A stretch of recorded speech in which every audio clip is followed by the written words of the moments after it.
कथाकार सुनो तो अच्छा सुनो के सभी श्रोतागण को सादर प्रणाम।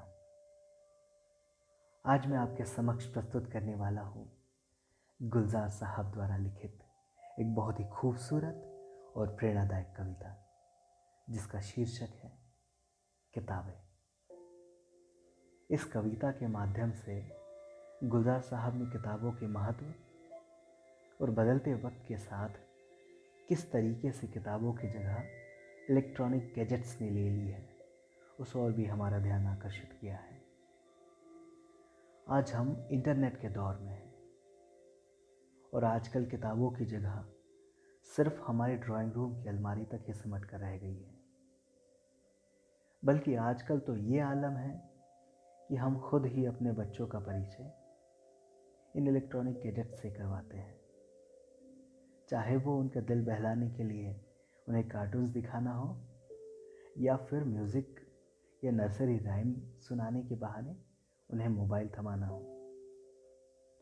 और फिर जब वे इन इलेक्ट्रॉनिक गैजेट्स के आदी हो जाते हैं तो हम ही उन्हें डांटते हैं इनका ज़्यादा इस्तेमाल करने के लिए।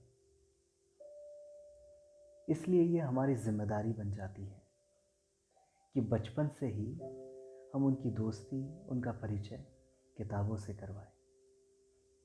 किताबें यानी कि साहित्य, साहित्य यानी कि ज्ञान का बेशुमार भंडार। इसी साहित्य के लिए हमारे शास्त्रों में भी कहा गया है, सर्वस्य लोचनम शास्त्रम, यानी समाज के लिए आंखें या नज़र शास्त्र है। शास्त्र यानी ज्ञान, विज्ञान और साहित्य। तो जब हम शास्त्र यानी साहित्य या किताबों से दोस्ती करते हैं तो हमारा ना सिर्फ बौद्धिक विकास होता है बल्कि हमें समाज को या चीज़ों को देखने का एक अलग नज़रिया मिलता है। इसीलिए तो कहा गया है कि साहित्य समाज का दर्पण होता है। और डॉक्टर सर्वपल्ली राधाकृष्णन ने भी क्या खूब कहा है साहित्य के लिए, साहित्य का कर्तव्य केवल ज्ञान देना नहीं है परंतु एक नया वातावरण देना भी है। तो पेश खिदमत है गुलजार साहब द्वारा लिखित एक प्रेरणादायक कविता। किताबें झांकती है बंद अलमारी के शीशों से, बड़ी हसरत से तकती है। महीनों अब मुलाकातें नहीं होती जो शामें उनकी सोहबत में कटा करती थी। अब अक्सर जो शामें उनकी सोहबत में कटा करती थी अब अक्सर गुजर जाती है कंप्यूटर के पर्दों पर। बड़ी बेचैन रहती है ये किताबें, उन्हें अब नींद में चलने की आदत हो गई है। जो कदरें वो सुनाती थी कि जिनके सैल कभी मरते नहीं थे, जो रिश्ते वो सुनाती थी वो सारे उधड़े उधड़े हैं। कोई सफ़ा पलटता हो तो एक सिसकी निकलती है, कई लफ्ज़ों के मानी गिर पड़े हैं।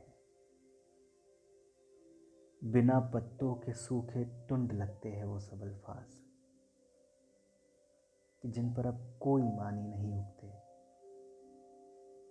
ज़बां पर जो जायका आता था वो सफ़े पलटने का, अब उंगली क्लिक करने से बस एक झपकी गुजरती है। किताबों से जो ज़ाती राब्ता था वो कट गया है। किताबों से जो ज़ाती राब्ता था वो कट गया है। कभी सीने पर रख कर लेट जाते थे तो कभी गोदी में लेते थे, कभी घुटनों को अपने रिहल की सूरत बनाकर नीम सजदे में पड़ा करते थे। छूते थे ज़बी से वो सारा इल्म तो मिलता रहेगा आइंदा भी, मगर वो जो किताबों में मिला करते थे सूखे फूल और महके हुए रुके,